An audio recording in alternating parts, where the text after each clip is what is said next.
اب صورتحال ایسی ہے کہ مغربی ملکوں کی جرأتیں اب اتنی بڑھتی جا رہی ہیں نبی کریم صلی اللہ علیہ وسلم کے معاملات میں کہ اب صرف مذمت کی قرارداد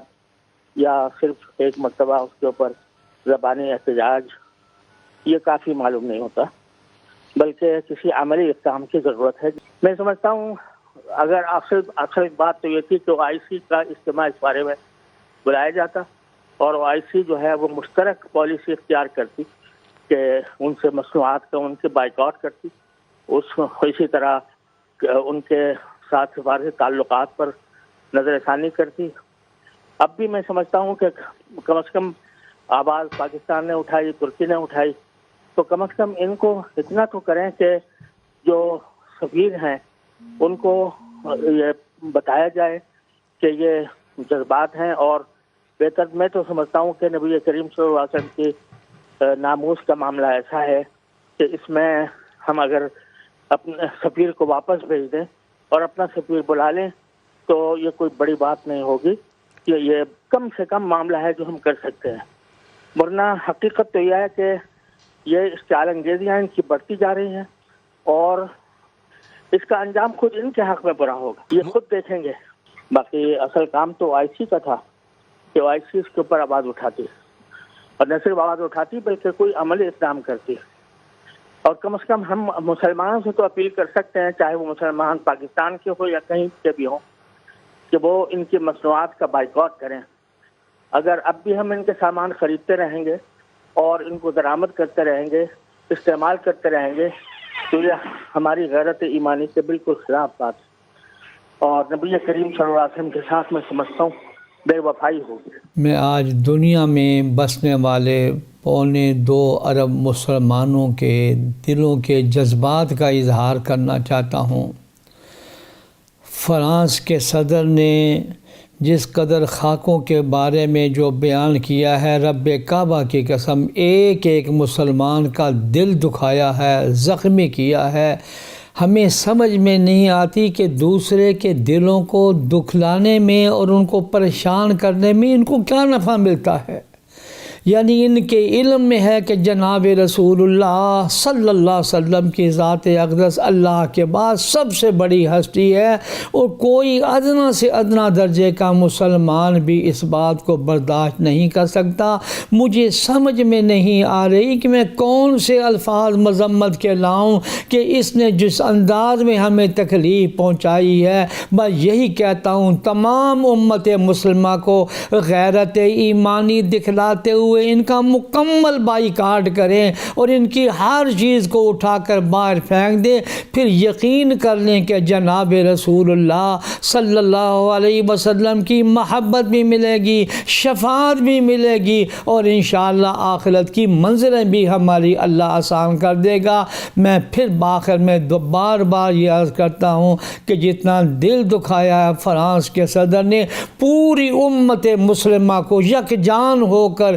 اس معاملے کے اندر جو ہے جتنی بھی مذمت کر سکتے ہیں مذمت کریں۔ خدا بند کریم کا واسطہ دے کر عرض کرتا ہوں، اس وقت ہمارے امتحان کا ٹیسٹ اور امتحان ہو رہا ہے۔ اللہ جل شانہ امت مسلمہ کو، اللہ جل شانہ امت مسلمہ کو یکجان ہو کر اس کی جتنی مذمت کی جاتی ہے، جتنا بائیکاٹ کیا جا سکتا ہے، جتنی اشیاء کو آپ باہر پھینک سکتے ہیں، عبادت سمجھ کر اس کو باہر پھینکیں۔ پھر یقین کر لیں انشاءاللہ العزیز آئندہ کسی کو جرأت نہیں ہوگی کہ اس انداز کے اندر حضرت صلی اللہ علیہ وسلم کے خاکے چاپے اور حضرت صلی اللہ علیہ وسلم کی شان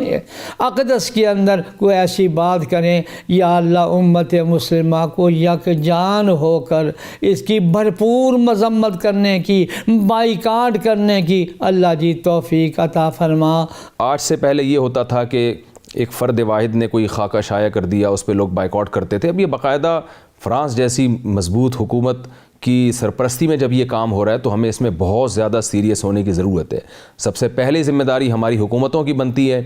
کہ وہ جو ہے نا وہ اپنا احتجاج ریکارڈ کروائیں. اور الحمدللہ اسمبلی میں اس پر بہت گرما گرم بحث ہو رہی ہے اور ہمارے حکمران الحمدللہ کم از کم اور باقی معاملات میں جیسا بھی ان کا کردار ہو اس معاملے میں کم از کم وہ جمع ہوئے ہیں ایک ٹاس پہ. تو ہماری جو عوام کی جو ذمہ داری ہے، حضرت مفتی تقی عثمانی صاحب نے بھی ٹویٹ کیا ہے کہ ہمارے پاس بائیکاٹ کے علاوہ، فرانس کی مصنوعات کا بائیکاٹ کے علاوہ ہمارے پاس فی الحال کوئی راستہ نہیں ہے، جو سب سے کم درجے کا ری ایکشن ہے.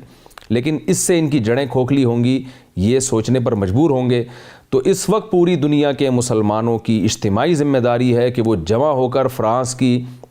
مصنوعات کا ایسا بائیکاٹ کریں کہ فرانس کی کمپنیوں کو دن میں تارے نظر آنا شروع ہو جائے. تو یہ ہماری غیرت کا تقاضا ہے. امام مالک رحمہ اللہ تعالیٰ کا مشہور قول ہے جس کا میں مفہوم بیان کر رہا ہوں کہ اس قوم کو زندہ رہنے کا حق نہیں ہے جس کے پیغمبر کو کھلے عام برا بھلا کہا جائے. تو اور پیغمبر بھی سید الانبیاء محمد صلی اللہ علیہ وسلم جیسے ہوں.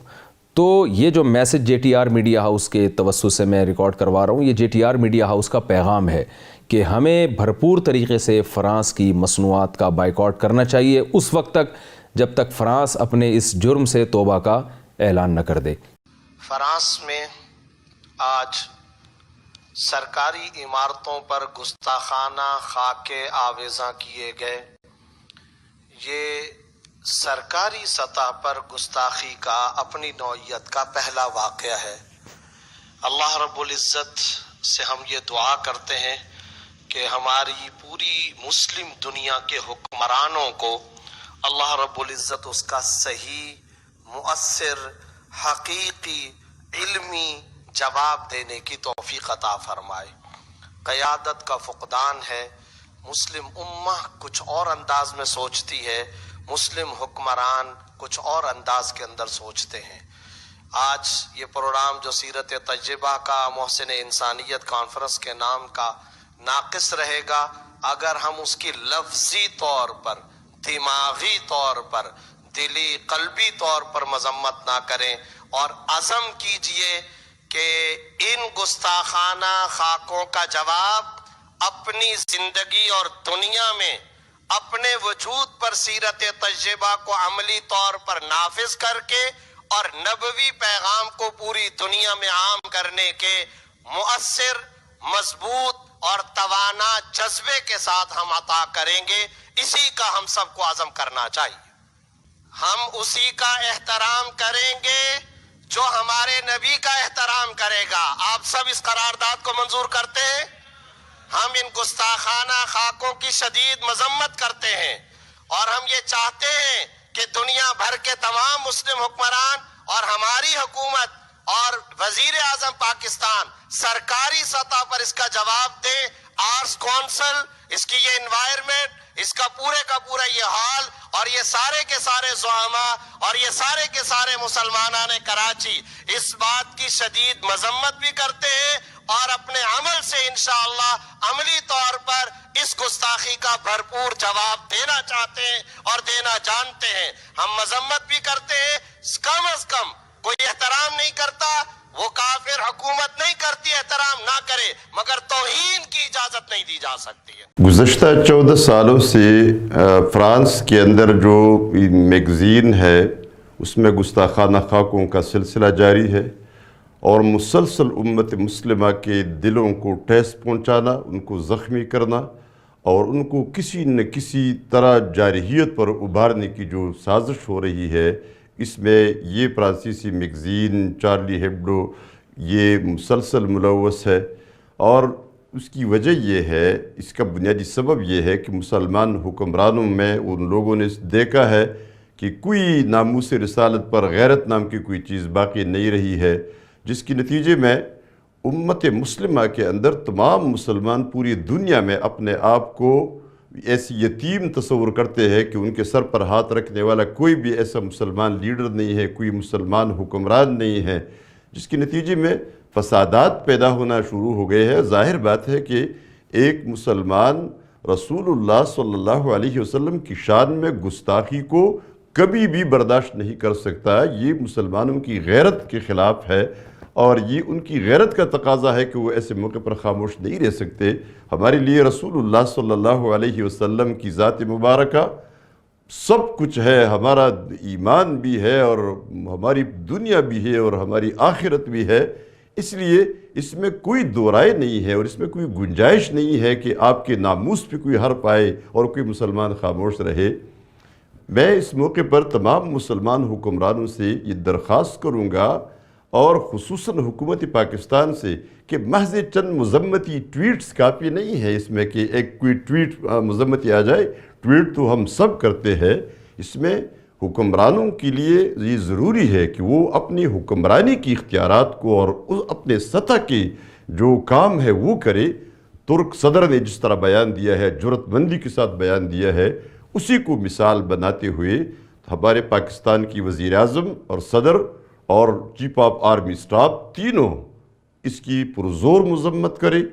اور اس پہ باقاعدہ ان کی مذمت کے ساتھ ان کو انتباہ کرے کہ یہ ہمارے اور تمہارے تعلقات کے میں بہت بڑی رکاوٹ بن سکتی ہے یہ چیز، اور اس کے لیے ابتدائی طور پر جو کام کرنے ہیں سب سے پہلے تو یہ ہے کہ فرانس کے ساتھ فوری طور پر سفارتی تعلقات کو ختم کیا جائے اور اس کے ساتھ جو فرانسیسی مصنوعات ہے ان تمام پر پابندی لگائی جائے۔ تمام مسلمانوں سے بھی میں درخواست کروں گا کہ وہ فرانسیسی مصنوعات کا بائیکاٹ کرے، لیکن یہ عام مسلمانوں کے لیے ممکن نہیں ہے۔ فرانسیسی مصنوعات کا پہچان بھی ممکن نہیں ہے۔ لوگ اس میں شک کرتے ہیں، کوئی کہتا ہے یہ فرانسیسی چیز ہے، کوئی کہتا ہے یہ ہے۔ اس کا بہترین حل یہ ہے کہ حکومت تمام فرانسیسی مصنوعات پر جو پاکستان آ رہی ہے ان سب پر پابندی لگائے، اور لگانے کے بعد فرانس کی حکومت سے باقاعدہ مطالبہ کیا جائے کہ فرانسیسی صدر اپنے اس رویے پر معافی مانگے۔ جو انہوں نے تصاویر اویزان رکھی، وہی خاکے جو اس ٹیچر کو جس کو قتل کیا گیا تھا، جو خاکہ اس نے بنایا تھا، اسی خاکے کو اس نے گھنٹوں تک فرانس کے اور مختلف شہروں کے دیواروں پر اور اونچی جگہوں پر اویزان رکھا۔ اس پر پوری امت سے وہ معذرت کرے، اور اس معذرت کے ساتھ ضروری ہے کہ یہ میگزین جو دنیا کے اندر مسلمانوں کے جذبات کو مجروح کر رہا ہے اور دنیا کے اندر فسادات کا موجب بن رہا ہے، اس میگزین پر فوری طور پر پابندی لگائی جائے جب تک فرانسیسی حکومت یہ دو کام نہیں کرتا کہ ایک تو صدر معافی نہیں مانگتا، یہ جو بڑا گستاخ قسم کا صدر ہے، بڑا بیوقوف قسم کا صدر ہے، وہ ترک صدر نے بڑا ٹھیک کہا ہے کہ یہ فرانسیسی صدر اپنے دماغ کا علاج کرے، یعنی وہ پاگل ہو گیا ہے، کہ جب تک اس کا یہ پاگل پن دور نہیں ہوتا اور جب تک اس میگزین پر وہ پابندی نہیں لگاتا اس وقت تک سفارتی تعلقات کو ختم کیا جائے اور اسی وقت تک ان کے تمام درآمدات پر پابندی لگائی جائے۔ اگر رسول اللہ کے لیے گستاخوں کے اوپر تمہاری گرفت نہیں ہو سکتی، تم ان کو تحتیگ نہیں کر سکتے، تو کم از کم فرانسیسی مصنوعات کا اس وطن عزیز میں آج کے بعد ایسا بائیکاٹ کرو۔ یہ جو سرمایہ دارانہ نظام ہے اس میں پیسہ خدا ہے، اللہ کی قسم اگر صرف پاکستان کے مسلمان فرانس کی مصنوعات کا بائیکاٹ شروع کر دیں اور مؤثر بائیکاٹ شروع کر دیں تو یہ تو پیسے کے پجاری 2 دن بعد تمہارے سامنے گھٹنے بھی ٹیکیں گے، رکوع بھی کریں گے، سجدہ بھی کریں گے۔ فرانسیسی مصنوعات کا بائیکاٹ کرنے کے لیے تیار ہو؟ ہاتھ اٹھا کر وعدہ کرو، یہ جو لو بسکٹ ہے 2 دن نہیں کھاؤ گے، مر جاؤ گے۔ یہ جو فرانسیسی مصنوعات ہیں وعدہ کیجئے ان کا بائیکاٹ بھی کیا جائے گا۔ ہاتھ اٹھا کر وعدہ کرو، آج کے بعد بھوک سے کوئی مر گیا میں شاملہ ظہیر تمہارے لیے قصاص و دیت کا انتظام کروں گا، اور بسکٹ نہ کھانے سے مر جاؤ گے۔ اللہ کی قسم فرانس کی مصنوعات کا بائیکاٹ کرو تاکہ کم از کم ان کو یہ پیغام جائے کہ رسول اللہ ایک خط احمر ہیں، ایک سرخ لکیر ہیں، جو رسول اللہ کی عزت کے اوپر حملہ کرے گا مسلمان اس کے سامنے اس کے ساتھ کسی بھی قسم کا کوئی بھی سمجھوتا کرنے کے لیے تیار نہیں ہے۔ کہ محمد سے وفا تو نے تو ہم تیرے ہیں، یہ جہاں چیز ہے کیا لوح و قلم تیرے ہیں۔